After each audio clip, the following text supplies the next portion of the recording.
Hi friends, कैसे हैं आप सब। आई होप आप सभी अच्छे होंगे। तो चलिए आज मैं लेकर आया हूँ फिर से ग्रामर का पोर्शन हमारा चल रहा था, जिसमें हमने बात कर ली थी पास्ट परफेक्ट टेंस की। आज फिर से हम पास्ट का जो है लास्ट टेंस लेकर आए हैं, जिसका नाम है पास्ट परफेक्ट कॉन्टिन्यूस टेंस। आज ये ख़त्म हो जाएगा तो हम फिर से अगली बार फ्यूचर टेंस के बारे में चलेंगे। तो चलिए, अगर वीडियो अच्छा लगे तो लाइक एंड शेयर जरूर करें। प्लीज़ चैनल को सब्सक्राइब कर लें, पास के बेल आइकन को जरूर दबा लें। तो चलिए शुरू करते हैं आज का लेक्चर, और ये वीडियो का पार्ट नंबर 8 है। तो चलिए बात करते हैं हम पास्ट परफेक्ट कॉन्टिन्यूस टेंस की। तो हम बात करेंगे सबसे पहले पहचान, किस टेंस की पहचान हम किस तरीके से कर सकते हैं। कि हम कोई भी सेंटेंस में मिल जाता है पास्ट परफेक्ट कॉन्टिन्यूस का, तो हम किस तरीके से उस सेंटेंस को पहचान सकते हैं कि ये पास्ट परफेक्ट कॉन्टिन्यूस टेंस है, और किस तरीके से हम उसको बना सकते हैं। मैंने सारे फॉर्मूला और सारे नियम्स वगैरह यहाँ पर लिख लिए हैं। तो चलिए हम देखते हैं पहचान के बारे में यहाँ पर।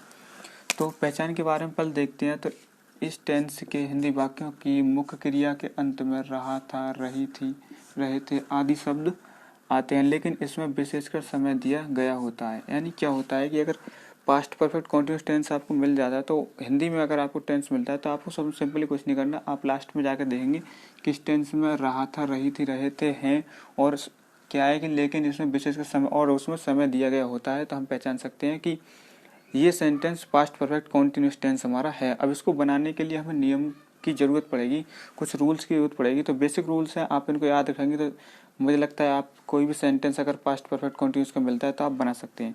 तो चलिए फर्स्ट रूल की बात करते हैं यहाँ पर।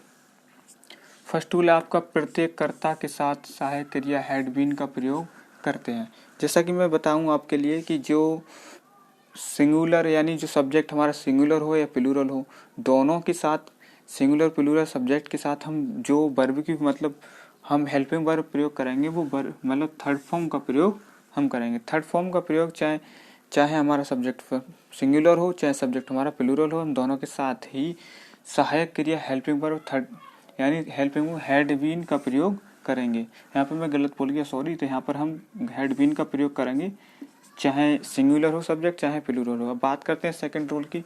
तो सेकंड रूल हमारा क्या है कि इस टेंस के प्रत्येक वाक्य की मुख्य क्रिया की थर्ड फॉर्म का प्रयोग करते हैं। यानी कोई वाक्य है हिंदी में दिया जाता है, उसकी मुख्य क्रिया की हमें चाहे कोई से भी टेंस हो, नेगेटिव हो, इंटरोगेटिव हो, चाहे सिंपल हो, तो उसमें हमें क्या करना है कि यहाँ पर हम थर्ड फॉर्म का प्रयोग हम करते हैं। तो यहाँ पर थर्ड फॉर्म का प्रयोग हम हर वर्ब की थर्ड फॉर्म का प्रयोग करेंगे। अब बात कर लेते हैं रूल नंबर 3 की। तो रूल नंबर 3 बात करते हैं। तो यदि वाक्य नेगेटिव पाया जाता है तो नोट का प्रयोग हैड तथा बीन के बीच करते हैं। हमें पता है कि अगर वाक्य जो हमारा नेगेटिव पाया जाता है, सेंटेंस हमें नेगेटिव मिल जाता है, पास्ट परफेक्ट कॉन्टिन्यूस टेंस अगर हमें नेगेटिव मिल जाता है, तो उसमें हम हेल्पिंग वर्ब का प्रयोग और जो है नोट का प्रयोग किस तरीके से करेंगे। तो यहाँ पर हमें बता दूं आपके लिए, जो नोट का प्रयोग किया जाएगा वो आपका हेड के तुरंत बाद और बीन से पहले किया जाएगा। तो चलिए हम बात करते हैं अब नेक्स्ट रूल की। तो यहाँ पर फोर्थ रूल है आपका। फोर्थ रूल जो है आपका वो है निश्चित समय के लिए सिंस का प्रयोग करते हैं और अनिश्चित समय के लिए फोर का प्रयोग करते हैं। जैसा कि मैंने पहले ही पहचान में बताया था कि इसमें विशेषकर समय दिया गया होता है, और क्या है कि अगर कोई निश्चित समय है तो उसके लिए हम सिंस का प्रयोग करेंगे, और अगर हमारा अनिश्चित समय है तो उसके लिए हम फॉर का प्रयोग करेंगे। तो चलिए यहाँ तक हमने देख लिया। अब बात करते हैं एक एक करके फॉर्मूलों की। तो फॉर्मूले के ऊपर आ जाते हैं और एक एक एग्जाम्पल के तरीके से हम समझ सकते हैं कि किस तरीके से हम पास्ट परफेक्ट कॉन्टिन्यूस टेंस को बना सकते हैं।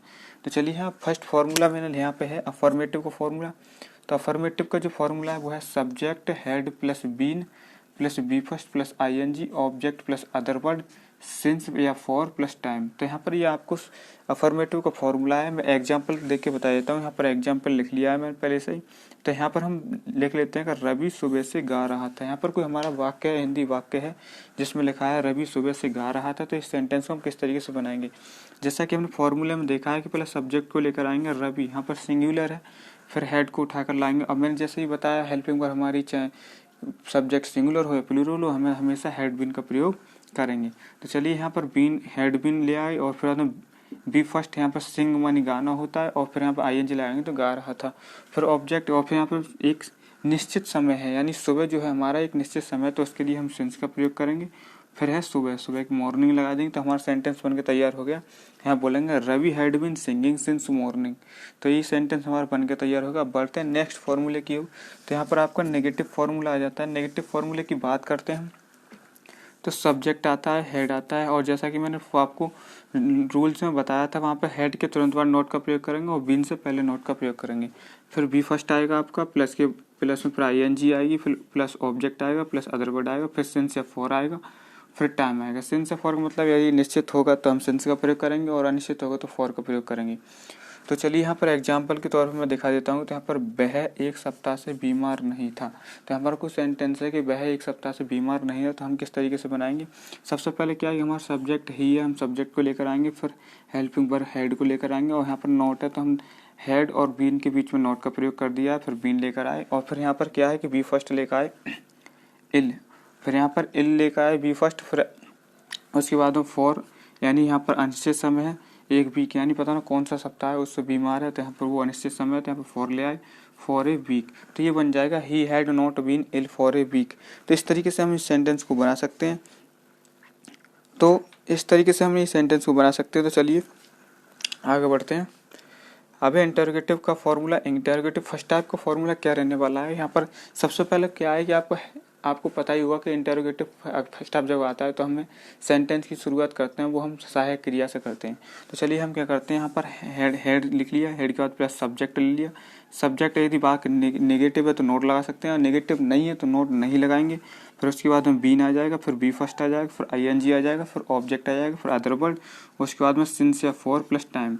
तो इस तरीके से ये फॉर्मूला बन के हो जाएगा had plus subject plus not plus been plus V first plus ING plus object plus other word plus since या फॉर प्लस टाइम। ये आपका इंटरोगेटिव फर्स्ट टाइप का फॉर्मूला हो गया। अब बात करते हैं यहाँ पर एग्जाम्पल की। तो एग्जाम्पल मैंने ले लिया है कि क्या रवि सुबह से गा रहा था। क्या रवि सुबह से गा रहा था, इस सेंटेंस को हम बनाएंगे। तो यहाँ पर मैंने बोला था कि हेल्पिंग वर्ड से शुरुआत करेंगे, तो यहाँ पर हेड से शुरुआत की है, फिर सब्जेक्ट लेकर आए रवि, फिर बीन, फिर उसके बाद में सिंगिंग सिंस मॉर्निंग। इस तरीके से हम बना सकते हैं कि had Ravi been singing since morning. क्या रवि सुबह से गा रहा था, ये सेंटेंस बन के आपका तैयार हो जाता है। इसी तरीके से कोई भी सेंटेंस आपको मिलता है, आप देख लेते हैं, पहचान लेते हैं, अगर इन फॉर्मूले को पढ़ लेते हैं, रूल्स को पढ़ लेते हैं, तो आप कभी भी हिचकेंगे नहीं कि आप बता सकते हैं कि ये जो टेंस है या सेंटेंस है हमारा, वो पास्ट परफेक्ट कॉन्टिन्यूस टेंस हमारा है, उसको आप फॉर्मूले के अनुसार बना सकते हैं।